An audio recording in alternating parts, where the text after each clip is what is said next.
کہ جس نے یہ بات سنی اس نے سن لی، اور جس نے نہیں سنی وہ دوسروں کو سنائے، اور ہر آدمی داعی بن جائے اس بات کا کہ انشاءاللہ ہم اپنے گاؤں کے اندر امن قائم کریں گے، اور جو کچھ خرابیاں ہو گئی اسے دور کریں گے۔ یہ ہرگز ہوا نہیں بنائیں گے کہ صاحب پھسرا سورا پھنسا کرے، اور یہ تو تھا ہی اس لائق کہ بچنا چاہیے، بہت منہ اٹھا کے چلا کرے تھا، یہ بہت غلط چیز ہے، اس لیے غلط چیز ہے یہ۔ چاہے وہ آپ کی بات صحیح بھی ہو، بہت منہ اٹھا کے چلے گا، چاہے بات صحیح ہو، لیکن جس طرح منہ اٹھا کے چلنے پہ اللہ نے اسے سزا دے دی، اس بدخواہی اور شماتت اعداء پر اللہ تجھے بھی سزا دے سکتا ہے۔ منہ اٹھا کے چلنا اور تکبر کرنا اگر گناہ ہے تو شماتت اعداء، دوسرے کی پریشانی کے اوپر خوش ہونا، یہ بھی اللہ بہت بہت کہیں تیرا نام نمبر آ جائے اور کہیں اگلی میرا کہیں پہ آ جائے گا، بس یوں نہ پوچھ کہیں پہ آ جائے گا، بس جب آنا ہوئے تو آ ہی جائے گا، آنا ہوگا تو آ ہی جائے گا۔ اس لیے ہر شخص ڈرے اور اس بات کی کوشش میں لگ جائے کہ صاحب ایک تو غصہ نہیں، اپنے اندر سے غصہ ختم کر دیں گے، حلم اور وقار پیدا کریں گے، غصے کو دبائیں گے، اپنے کے بھی اور دوسرے کے بھی، اور صاحب جو ہو گیا اسے مٹانے کی یہی شکل ہے کہ آپ مسلمان، اللہ والے، داڑھیوں والے، نمازوں والے، کلمے والے اپنے بھائیوں کو اتنا پریشان ہوتے ہوئے نہ دیکھو، اور اس بات کی کوشش کرو کہ اللہ تعالیٰ امن و امان اور محبت کی اور فضا دکھائے۔ آخر اللہ کی مانو، رسول کی مانو، ان پارٹی بازوں کی کب تک مانتے رہو گے؟ ان لیڈروں کی اور نیتاؤں کی کب تک مانتے رہو گے؟ کیا ملا میرے پیاروں تمہیں آج تک مانتے اور ان کی مانتے اور صاحب مطلب آپس میں لڑائیوں کے جھگڑوں کے علاوہ اور کیا رہا؟ سارا پیسہ تمہارا دوسرے لال روپی والے لے گئے، سکون تمہارا غارت، اور لڑتا کوئی ہے اور سب کے مطلب یہ کہ وہ کھڑا ہو جاتا ہے معاملہ، اور صاحب مطلب یہ کہ بہت برا حال ہے۔ کیا ملا میرے پیاروں؟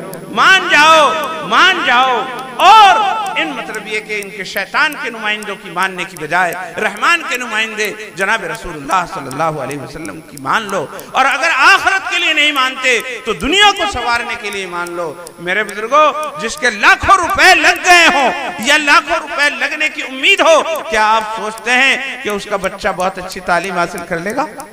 اس کی بچیوں کی بہت اچھی شادی ہو جائے گی؟ وہ گھر میں ساتھ کوئی اچھا گھر بنا سکے گا؟ جو اتنے روپے لاکھوں روپے کے حساب سے خرچ کر رہا ہے، اس کی بہت ساری ضرورتیں پوری نہیں ہو پائی۔ میرے بزرگوں، مان لو، تو اگر میرا نہیں بنتا نہ بن، اپنا تو بن۔ اگر اللہ کی نہیں مانتا، رسول اللہ کی نہیں مانتا، لیکن اپنی تو مان لو، اپنے اوپر تو رحم کرو، اپنے بچوں پر تو رحم کرو، اپنی بچیوں پر تو رحم کرو، اپنے مکان تو بنا لو۔ اگر اللہ کی اور اس کی رسول کی بھی نہیں مانتے تو اپنے ہی مان، اپنے ہی۔ تمہاری دنیا ہی تمہیں پکار کر کے کہہ رہی ہے، تمہارے بچے، کہ ہم بے زیور تعلیم سے آراستہ نہیں، ہمیں علم چاہیے، ہمیں اخلاق چاہیے، ہمیں آپ کا پیار چاہیے، ہمیں آپ کی جیل نہیں چاہیے، ہمیں آپ کی مقدمے نہیں چاہیے، ہمیں محبت چاہیے، ہمیں الفت چاہیے۔ یہ اگر دینی ہے تو محبت کی خوب بنانی ہے، محبت کی خوب بناؤ۔ میرا پیغام محبت ہے، جہاں تک پہنچے مجھے یہ بتاؤ، میری بات کچھ پلے بھی پڑی یا میں یہ بھاگ کے چل دیا؟ کس کے پلے پڑی؟ اچھا پلے پڑی۔ اچھا، میں نے ایک خدمت آپ کے سپرد کی ہے، ایک تو خود آپ کے لیے کہ آپ اپنے لیے غصہ چھوڑ۔ دوسری بات یہ ہے کہ اگر اڑوس میں پڑوس میں بھائی کو بند کو غصہ آ جائے تو اسے پانی پلاؤ، اسے کبھی نہ ابالو۔ تیسری بات جو ہے، جو ہو چکے ہیں یہاں، جو کچھ ہو چکا، اس کے لیے پوری کوشش کرو، اور اللہ کا فریضہ سمجھ کر کے کوشش کرو کہ کسی طریقے سے ان کے معاملے ٹھیک ہو جائیں، وہ اپنے بچوں میں رہیں، اور جو نقصان ہو گیا اس کے اللہ تعالیٰ تلافی فرمائے۔ اللہ رب العزت مجھے اور پوری امت مسلمہ کو عمل کرنے کی توفیق عطا فرمائے۔ لیکن میں یہاں جب آیا تو سوچ ہی رہا تھا کیا کہوں، جو کچھ سوچ رہا تھا پتہ نہیں کیا سوچ رہا تھا، یہاں بات سن کر کے ایک طرح کا ذہن بن گیا، اور میں نے اس طرح کی باتیں آپ سے کہہ دی۔ ویسے پہلے بھی سوچتا تھا کہ کہیں آپ سے بات کرنے کا موقع مل جائے، لیکن کوئی موقع مل نہیں پا رہا تھا۔ آج آپ رات مل گئے آپ سے، لیکن بھائی مدرسے کا جلسہ ہے، اور مدرسے کی ایک خیر تو یہی ہے، میں سمجھوں گا اس مدرسے کے لیے ایک بہت بڑی سعادت کی بات ہوگی کہ یہاں سے امن و امان کا پیغام گاؤں کے اندر جائے، اور اس مدرسے کی برکت سے لوگوں کو یہ امن و امان ملے، سکون ملے۔ اور میرے پیارو، خود کہیں بھی کچھ رہو، اپنے بچوں کو مدرسے میں بھیجتے رہو۔ یہاں تعلیم کا انتظام ہے، جہاں کہیں بھی تعلیم میں آپ بچوں کو محروم نہ کرو۔ اور ان مدرسوں کا درخت سوچو تو صحیح، کہاں کا کہاں کا روڑا، یہ کہیں کے حفیظ جی، کہیں کے مولوی، یہ اکٹھے ہو کے قاری صاحب یہاں تمہارے گاؤں کے اندر یہ کر رہے ہیں۔ تم تھوڑی بہت ہی کچھ فیس انہیں دے دیتے ہو گئے، لیکن جو چیز یہ آپ کو دیتے ہیں یعنی قرآن شریف اور علم، بہت بڑی قیمتی چیز ہے۔ آپ نے 50 روپے دے دیے، 50 روپے میں آج کل ایک مہمان معمولی درجے کا اگر آ جائے، اس کی چائے پانی کا خرچہ ہو جائے۔ 50-100 روپے اگر آپ نے دی، اگر بڑا سا آ جائے تو پھر تو وہ گلابی رنگ کا جو آیا ہے آج کل وہ خرچ ہو جائے، پھر تو بڑے نوٹ چاہیے۔ اگر دعوت کرنی پڑ جائے تو اس بڑے نوٹ کے بغیر کام نہیں چلتا۔